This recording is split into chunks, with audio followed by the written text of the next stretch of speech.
હવે એમ થાય છે કે ગાડીઓ વેચીએ અને ટુ વ્હીલ લઈ લેવું અને કાં હાલીને જવું. અત્યારે અમારા કોલેજની ફીસ 840 રૂપિયા છે આખા વર્ષની, અને ટ્રાન્સપોર્ટેશન કોસ્ટ 1000 રૂપિયા દર મહિને મને પડે છે. કે જે ડીઝલ પેટ્રોલના ભાવ વધારવામાં આવ્યા છે તેનાથી હું પબ્લિક ટ્રાન્સપોર્ટ બી યુઝ કરું છું, તો એમાં બી ટેક્સેશન કરીને આ લોકોએ મોંઘું જ કરી દીધું છે, તો એ બી બહુ મોંઘું પડે છે.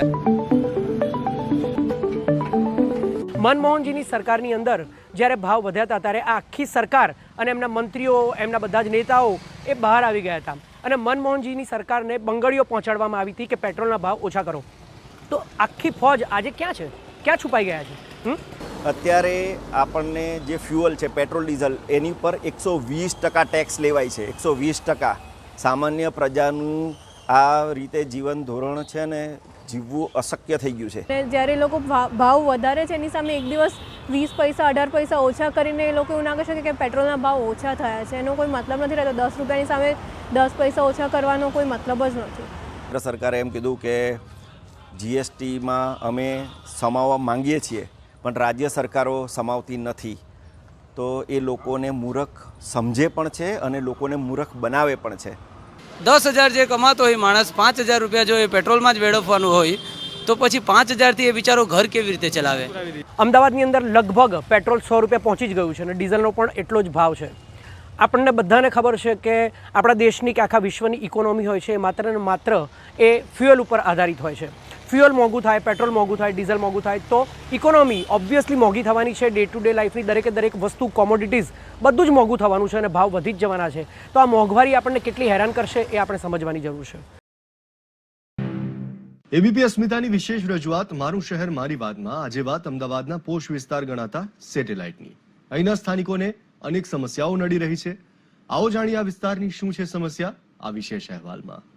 અમદાવાદ શહેરના વિવિધ વિસ્તારોની સમસ્યાને વાચા આપવાનું કામ આપની ચેનલ એબીપી અસ્મિતા કરી રહી છે. ત્યારે અત્યારે હું આવી ગઈ છું અમદાવાદના પોશ વિસ્તાર ગણાતા એવા સેટેલાઇટ વિસ્તારમાં. સેટેલાઇટ વિસ્તારના સ્થાનિક રહીશો આપણી સાથે છે, તેમની સાથે વાત કરીશું કે આ વિસ્તારની સમસ્યાઓ કઈ છે, યુવાનોને કઈ સમસ્યા નડી રહી છે આ વિસ્તારમાં. સૌપ્રથમ તો પહેલાં જ્યારે અહીં સ્થાનિક સ્વરાજની ચૂંટણી હતી ત્યારે કોર્પોરેટરે એવું કીધું કે 6 મહિનાની અંદર અમે રસ્તો બનાવીશું, અને એવો વાદો કર્યો ને અહીંના રહીશો જોડેથી વોટ લીધા.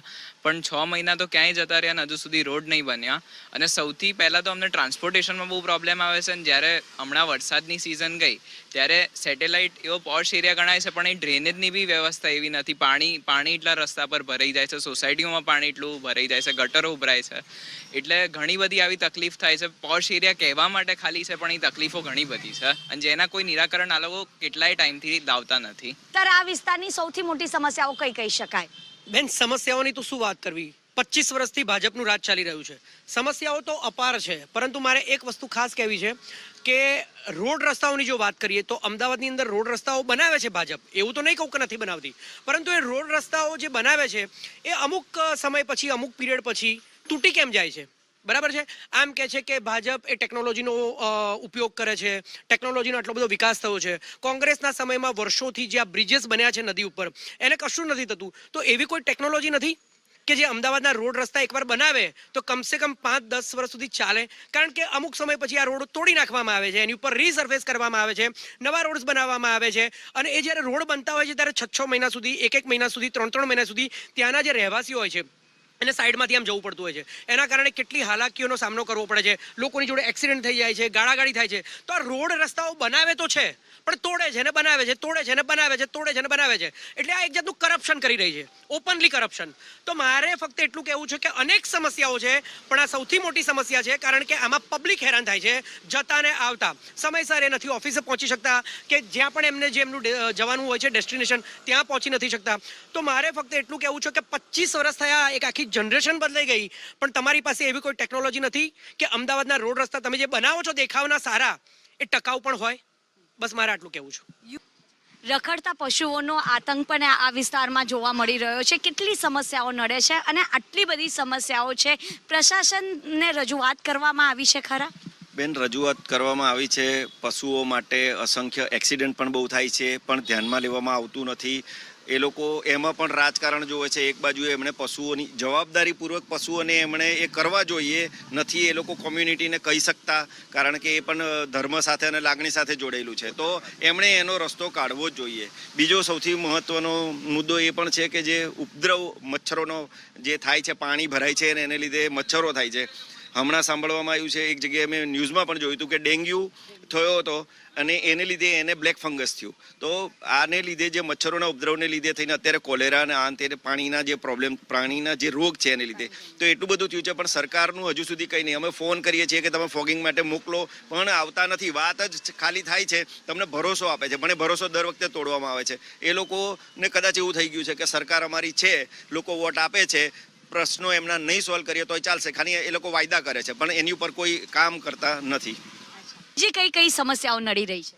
બેન, બેઝિક સમસ્યાઓ જોઈએ તો 40 વર્ષથી અમે અહીંયા સેટેલાઇટમાં રહીએ છીએ. બાકીનો બધો એરિયા પછી ડેવલપ થયો, પણ તે છતાંય જૂની સોસાયટી હોવા છતાં રોડ એકદમ બેહાલ છે. પાણીની અગર આપણે વાત કરીએ છીએ તો અહીંયા આગળ સ્ટ્રોમ વોટર વર્ષોથી સાંભળીએ છીએ કે નાખીશું, પણ તમે અહીંયાની આજુબાજુના કોઈ બી 4 રસ્તા જુઓ, માણેકબાગ, નહેરુનગર, શિવરંજની, આટલા વર્ષોમાં દરેક વખતે એમાં જે છે કે ખાલી 1 ઇંચ જેટલો વરસાદ પડે એટલે 2 થી 3 ફૂટ પાણી ભરાઈ જાય છે. રિક્ષા, 2 વ્હીલર આ બધા વ્હીકલો બંધ થઈ જાય છે. માત્ર ને માત્ર દર વર્ષે ખાલી સ્ટ્રોમ વોટરનું જે છે કે એક બજેટ આવશે, તમારા એરિયામાં કામ કરીશું, કશું જ નહીં થતું. અને એ દરમિયાન સ્ટ્રીટ લાઇટોના મેક્સિમમ પ્રોબ્લેમ થાય છે અને વાયરો મોસ્ટ ઓફ જગ્યાએ છે કે થાંભલાઓમાં ખુલ્લા હોય છે, કરંટના પ્રોબ્લેમ, આ બધું સદંતર ચાલે છે. મતલબ વિકાસના નામે જો અહીંયા જ આટલો વિકાસ નથી સૌથી પોઝ એરિયામાં, તો અમદાવાદના બાકી એરિયાનું તો કહેવાની જરૂરત જ નથી. એટલે તમામ લોકો ટેક્સ તો ભરી રહ્યા છે, પરંતુ જે પ્રાથમિક સુવિધાઓ જે આપવી જોઈએ પ્રશાસનને તે આપવામાં નથી આવતી. તેના કારણે અહીંયા આગળ સેટેલાઇટ જેવા પોશ વિસ્તારના સ્થાનિક રહીશો હેરાન પરેશાન થઈ રહ્યા છે. કેમેરામેન કૃણાલ ભાવસાર સાથે રાજલ બારોટ, ABP અસ્મિતા, અમદાવાદ.